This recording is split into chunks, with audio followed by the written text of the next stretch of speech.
तो जितने भी न्यू एस्पिरेंट है मैंने उनको बोला था सबसे पहले हम जीएस की पढ़ेंगे, पर मैं आप सभी को ये बोलूंगी कि आप सबसे पहले उत्तराखंड पढ़े, क्योंकि हम उत्तराखंड में रहते हैं तो उत्तराखंड के बारे में हमें थोड़ा बहुत नॉलेज रहता है। तो हमारा ये सिलेबस थोड़ा बहुत कंप्लीट हो जाता है तो हम जीएस पे फोकस करेंगे। तो सबसे पहले जितने भी न्यू एस्पिरेंट है उन्हें मैं ये बोलूंगी कि जिला सीरीज सबसे पहले पढ़े। जिला सीरीज सबसे पहले इसलिए बोल रही थी कि जिला सीरीज में सभी चीजें हमारी क्या हो जाती है, एक जिले में। जैसे चमोली के बारे में पढ़ रहे तो चमोली में जितनी भी चीजें आई, जैसे पर्वत हो गए, बुग्याल हो गए, ग्लेशियर हो गए, तो हमें अलग से ग्लेशियर, अलग से बुग्याल और अलग से मंदिर पढ़ने की जरूरत नहीं है, वो सारा का सारा जिला सीरीज में आ जाएगा। तो ये हमारे पास बीएस नेगी की बुक है। आपके अगर आपके पास बीएस नेगी की बुक है तो ठीक है, नहीं तो आप लेके आ जाइएगा। इसमें मतलब थोड़ा बहुत लिख रखा है जितना आप मतलब पढ़ सकते हैं, क्योंकि परीक्षा वाणी है, उसमें परीक्षा वाणी जिला सीरीज नहीं दे रखी है। प्लस अगर आप किसी भी कोचिंग सेंटर में जाते हैं तो वहां पे भी आप लोगों को अलग से जिला सीरीज पढ़ाया जाता है। तो इसलिए मैं बोलूंगी आप ये लेके आ जाइए बीएस नेगी की बुक, इसका 3rd संस्करण लेके आ जाइएगा और ये पढ़ने के लिए सही है। तो मैं बीएस नेगी की मेरे पास बुक भी है, मैंने परीक्षा वाणी में पढ़ी थी और मेरे खुद के भी नोट्स हैं। तो मैं आपको मेन जो पॉइंट है वो मैं आपको नोट डाउन कराना चाहूंगी। अगर आप नोट डाउन कर रहे हैं तो ठीक है, नहीं तो मैं आपको बेसिकली बता देती हूँ। जिला सीरीज में हम सबसे पहले मतलब जो हमारा क्षेत्रफल है उत्तराखंड का, हम उस हिसाब से पढ़ रहे, तो सबसे पहले हमारा चमोली आता है। चमोली का क्षेत्रफल हमारा कितना देखने को मिलता है, तो 8030 देखने को मिलता है, जो कि उत्तराखंड का सबसे बड़ा जिला देखने को मिलता है। और सबसे छोटा कौन सा आता है, तो चंपावत देखने को मिलता है। ठीक है, तो चमोली हो गया। चमोली को हमने कब बनाया था, तो चमोली को 24 फरवरी 1960 को हमने कहा से लिया था, तो पौड़ी गढ़वाल जनपद से काट कर बनाया था। इसको क्या है, इसको ये 6 जनपदों से क्या करता है, तो सीमा साझा करता है। ये हो गया। फिर उसके बाद क्या है, चमोली जनपद की बात करें तो 20 जुलाई इसका मुख्यालय कहाँ देखने को मिलता है, गोपेश्वर। गोपेश्वर एकमात्र स्थान है जहां पर ना अधिक ठंडा होता है ना अधिक गर्मी होती है। ये कहाँ पर स्थित है, तो गोपेश्वर 20 जुलाई 1970 को क्या होता है कि यहाँ पर गोना झील सुना होगा, जहां पर पहली बार 1894 में एक आपदा आती है और वहां पे वो झील टूट जाता है। फिर उसके बाद एक बार फिर से वो आपदा आती है 20 जुलाई 1970 को आती है। उसके बाद में क्या करते हैं, हम गोपेश्वर का अपना मुख्यालय स्थापित कर देते हैं। ये तो हो गई बेसिक जानकारी। दूसरा क्या होता है जो इस बुक में नहीं दी गई है वो मैं आपको बताऊंगी। इस बुक में तो जो है वो आप पढ़ ही लेंगे। इसमें क्या नहीं दिया गया है, तो ये नहीं दिया गया है कि जैसे बद्रीनाथ मंदिर, आपको पता है बद्रीनाथ मंदिर के बारे में, तो जैसे पंच केदार है वैसे ही पंच बद्री भी देखने को मिलेंगे। तो पंच बद्री कहाँ स्थित है, तो जितने भी पंच केदार, तो 3 तो रुद्रप्रयाग जनपद में स्थित है और 2 कहाँ स्थित है, हमारे चमोली जनपद में स्थित है। कौन कौन से, तो चमोली जनपद में एक तो रुद्रनाथ हो गया और लास्ट कौन सा आते हैं, कल्पेश्वर। आपको याद करने की शॉर्टकट ट्रिक में बताना चाहूंगी। जितने भी हमारे 5 केदार है, आपको पता है पहले नंबर में कौन सा आता है, केदारनाथ। तो अपने बॉडी पार्ट से आप याद करने की कोशिश कीजिएगा। केदारनाथ में किसकी पूजा की जाती है, तो शिव जी भगवान के पीठ की पूजा की जाती है, कुबड़ की पूजा की जाती है। दूसरे नंबर में कौन सा आता है, तो दूसरे नंबर में आता है हमारे मदमहेश्वर। मदमहेश्वर में नाभि की पूजा की जाती है। मदमहेश्वर और क्या है, केदारनाथ की जो शीतकालीन पूजा होती है वो एक ही स्थान पर की जाती है। मदमहेश्वर के बाद कौन सा आता है, तो तुंगनाथ देखने को मिलता है। तुंगनाथ में शिवजी भगवान की भुजाओं की पूजा की जाती है। इस बात को याद कीजिएगा क्योंकि ये पेपर में कभी कभी पूछ दिया जाता है कि तुंगनाथ में किस चीज की पूजा की जाती है। तुंगनाथ मंदिर ये कहाँ स्थित है, तो रुद्रप्रयाग जनपद में स्थित है और ये सर्वाधिक ऊंचाई पर स्थित मंदिर है। ठीक है, और ये इनकी शीतकालीन पूजा कहाँ की जाती है, तो मक्कू मठ में की जाती है। ठीक है, चौथा पॉइंट हमारा क्या आता है, तो रुद्रनाथ देखने को मिलता है। रुद्रनाथ की बात जो मेन पॉइंट है रुद्रनाथ का, वहां पर शिवजी भगवान के रौद्र मुख जाता है। पहले हमारा कुबड़ आ गया, नाभि आ गया, भुजा आ गया और फिर उसके बाद हमारा मुख आता है। तो मुख की पूजा की जाती है। उनकी जो शीतकालीन पूजा की जाती है वो गोपीनाथ मंदिर में की जाती है। ठीक है, गोपीनाथ मंदिर में की जाती है और उसे क्या कहा जाता है, पितृ तीर्थ के रूप में भी जाना जाता है। क्यों जाना जाता है, क्योंकि जो वो है हमारा, वहां पर क्या की जाती है, वहां ब्रह्म कमल के लिए भी प्रसिद्ध है। और 5वें नंबर में कौन आते हैं, तो कल्पेश्वर नाथ देखने को मिलता है, जिनकी शीतकालीन पूजा कहाँ की जाती है, वो 12 वर्षों तक तो खुला रहता है, इसलिए उनकी शीतकालीन पूजा वहीं पे की जाती है, वो बंद नहीं रहते हैं।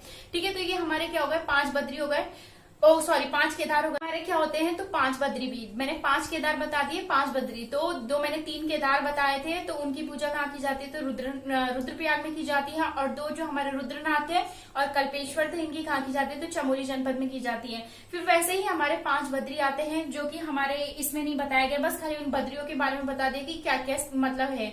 तो मैं आपको शॉर्टकट बताना चाहूंगी, हमारे 5 बद्री है। ठीक है, 5 बद्री में कौन सा आता है, पहले नंबर में बद्रीनाथ आता है, बद्री के बाद आदि बद्री आता है, आदि के बाद भविष्य बद्री आता है, भविष्य के बाद योग ध्यानम बद्री आता है, वृत बद्री आता है और 5वें नंबर में योग ध्यानम।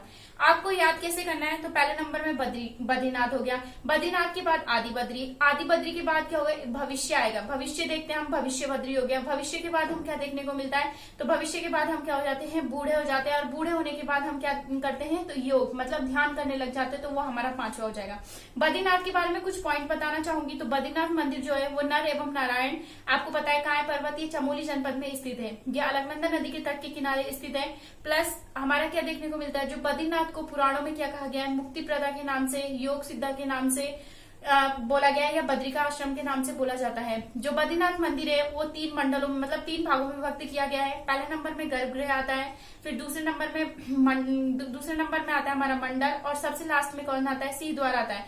गर्भगृह में क्या आता है, तो विष्णु भगवान के शालिग्राम की एक मूर्ति रखी गई है, ठीक है। वैसे ही फिर उसके बाद क्या आता है, यहाँ पे जो केरल, ये पूछा भी गया था क्वेश्चन कि यहाँ पे कौन से ब्राह्मण पूजा करते हैं, तो केरल के रावल जो पुजारी होते हैं वो यहाँ पे पूजा अर्चना का कार्य संभालते हैं, और इनकी शीतकालीन जो पूजा की जाती है ये क्या कहाँ की जाती है, तो जोशी मठ के नरसिंह मंदिर में इनकी शीतकालीन पूजा की जाती है। तो मैं बोर्ड पे लिख के नहीं बता सकती, इसलिए मैं आप मुंह से बोल रही हूँ, आप वैसे ही मतलब इसको रोक के या कैसे भी करके आप नोट डाउन कर लीजिएगा। दूसरा क्या देखने को मिलता है, यहाँ पर बद्रीनाथ मंदिर में 5 धारा, 5 शिला, 5 गुफा और 5 कुंड स्थित है। तो इन कुंडों के बारे में बीएस नेगी की बुक में लिखा गया है, तो आप देख लीजिएगा। फिर उसके बाद हमने क्या बात की थी, आदि बद्री की बात की थी। आदि बद्री में क्या देखने को मिलता है, तो यहाँ पे 16 छोटे छोटे मंदिरों का समूह है जो कि गुप्त काल में बनाया गया था, ठीक है। तीसरे नंबर पे हमारा क्या देखने को मिलता है, तो तीसरे नंबर पे आता है हमारा भविष्य बद्री के बारे में क्या है, तो इनकी जो ये सुबेर नामक स्थान पर देखने को मिलता है।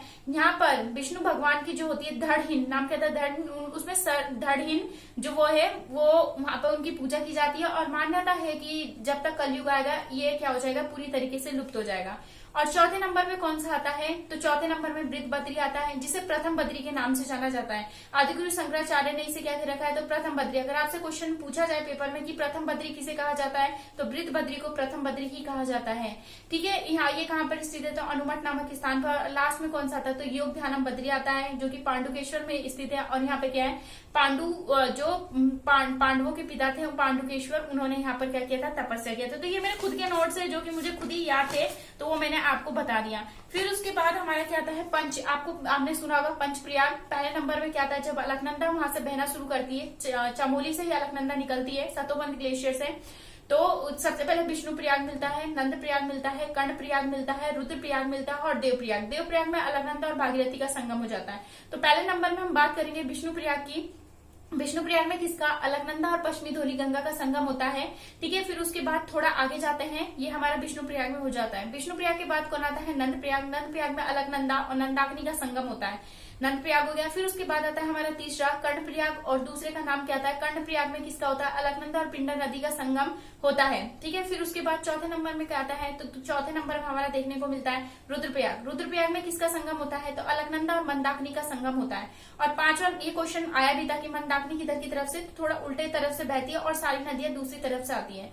फिर उस पांचवा कौन सा आता है, तो देवप्रयाग में अलकनंदा और भागीरथी का संगम हो जाता है। अलकनंदा को बहू के नाम से जाना जाता है और भागीरथी को सास के नाम से जाना जाता है। तो 3 प्रयाग हमारे कहाँ पर स्थित है, तो ये हमारा भी चमोली जनपद में स्थित है। तो ये भी आप ध्यान कर लीजिएगा, क्योंकि पेपर में कभी पूछ देते हैं, इनके नंबर पूछ दिया जाता है। मैंने सीक्वेंस से बता रखा, तो कभी सीक्वेंस पूछ दिया जाता है, कभी पूछ दिया जाता है कि कौन सी नदी का सही वो है मेल है, क्योंकि ये पेपर में आते रहते हैं, वही क्वेश्चन आपको नोट डाउन करा रही हूँ, ठीक है। तो ये हमारे पंच प्रयाग भी हो गए। मेन अब आता है हमारा गैरसैंण आपको पता है कि हमारी ग्रीष्मकालीन राजधानी है। इसकी जो पहली बार जब मांग की गई थी, तो ये किसने की थी, 1989 में इसकी डीडी पंत, देवीदत्त पंत के द्वारा क्या किया गया था, तो इसे ग्रीष्मकालीन राजधानी के लिए मांग की गई थी। कब की गई थी, तो 1989 में, इस बात को नोट डाउन कर लीजिएगा। फिर 15 जनवरी 1992 को क्या होता है, ब्लू प्रिंटिंग की घटना होती है। फिर 24-25 जून या जुलाई में शायद, हाँ 24-25 जुलाई 1992 को क्या होता है, काशी सिंह एरियर बडोनी के द्वारा 14वां जो सम्मेलन होता है, उसमें क्या किया जाता है, गैरसैंण का नाम बदलकर चंद्रनगर कर दिया जाता है।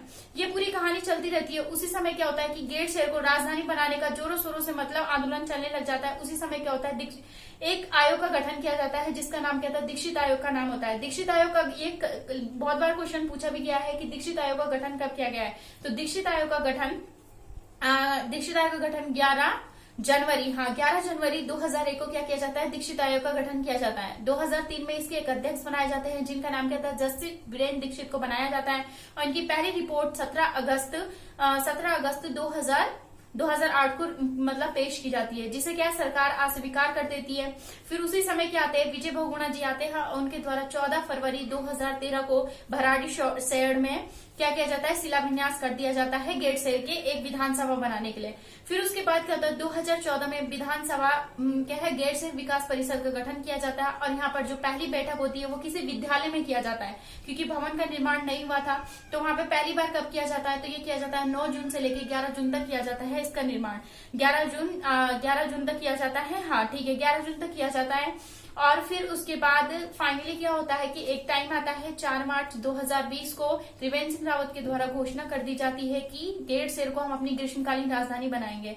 फिर उनके द्वारा घोषणा करने के बाद 15 अगस्त 2020 को वो पहली बार वहां पर झंडा फहराते हैं, और बेबी रानी मौर्य के द्वारा वहां पर जो हमारी राज्यपाल है उनके द्वारा स्वीकृति कब दे दी जाती है, तो 8 जून 2020 को स्वीकृति दे दी जाती है, और 20 जून 2020 को हमारा गेटसेर हमारी ग्रीष्मकालीन राजधानी बनकर तैयार हो जाती है।